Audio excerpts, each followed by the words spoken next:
In 2016, we flipped 16 properties between wholesales and flips, and and then we joined a mastermind where we got around a bunch of people doing 100 plus deals a year.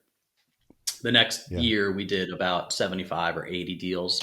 The year after that, we broke 100, and then at our peak, we were probably doing 150 deals a year. And Now, that's when we recognized.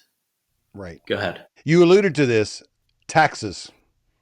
Yeah, and that's when we recognized that we were getting killed in taxes. It was also a very transactional business, right? I mean, so if you're doing 15 to 20 deals a month, you're spending a lot of money likely in marketing. We were spending almost 50, 60 grand a month in postcards and mailers and PPC and all of these systems and processes that we were building, but it was a cash eating machine, right? The wholesale business.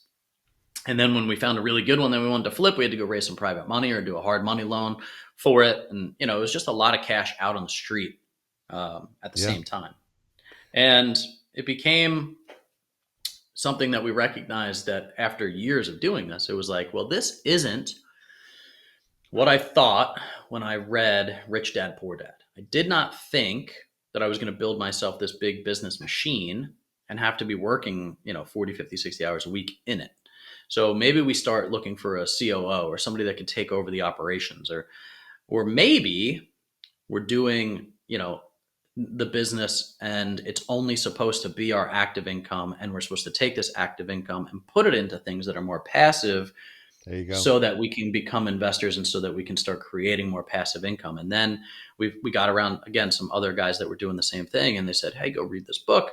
Here's how you learn about paying less taxes. So the last couple of flips that we did, we flipped tax free, which, wow, man, I wish I was doing that 10 years, right? Where we had millions of dollars in depreciation from some of these bigger assets that we were acquiring and still flipping, but flipping tax free. And when you do a 30, 40, 50, 70 million, $70,000 flip and you get to keep all of it, well, that changes the whole business model, right? So Yes, it does. that was kind of the genesis as to how we ended up into the multifamily space. And then, the final straw that broke the camel's back to stay in that space wasn't just the taxes, it wasn't the transactionality of it.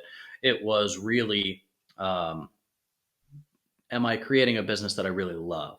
And I love the opportunity to share with people that they don't have to sit on the roller coaster ride of the stock market. They can actually have predictable, consistent returns long term to help them build generational wealth, um, while creating some tax benefits for themselves. So once we saw that, it was like, well, this is the business that we really want to be in. We want to bring our investors into the investments that we are doing ourselves and let them partner with us passively, and we'll go do all the work, or partner with institutional level investors that are doing the day-to-day operations, and then we'll just continue to build this real estate empire. So I'm using air quotes here for those of you that are listening and not seeing a video of this. But in the air quotes, I'm saying, so you're one of the evil millionaires who doesn't pay any taxes. Now, when I hear That's people right. saying that, what the first thing I think of is you're just jealous. But all right. Well, the fact is that we're not taught about it, right? So people think that by doing it, it is somehow skirting the system. But what you need to understand is that the tax code was written in such a way to incentivize business owners and property owners to create housing, to create jobs. And the government decided that this is a good way to incentivize those business owners to do that, right? So I pay very little in taxes because we house thousands of families, right? And we're incentivized to create nice, stable places for them to live. And by virtue of doing that, we create hundreds of jobs, right? And we have to pay payroll taxes. We have to pay all kinds of different taxes. What we're not paying is some of the typical federal taxes that you are paying in a W 2 job. Here's the catch: you don't have to also. You just need to know the rules by which the game is played. And if you're upset that you don't know the rules by which the game is played, you don't have any room to be upset. Yeah. Good answer. I don't know if, again, I don't know if you practice these answers or if you're just naturally articulate, but that is a great answer to the question. All right.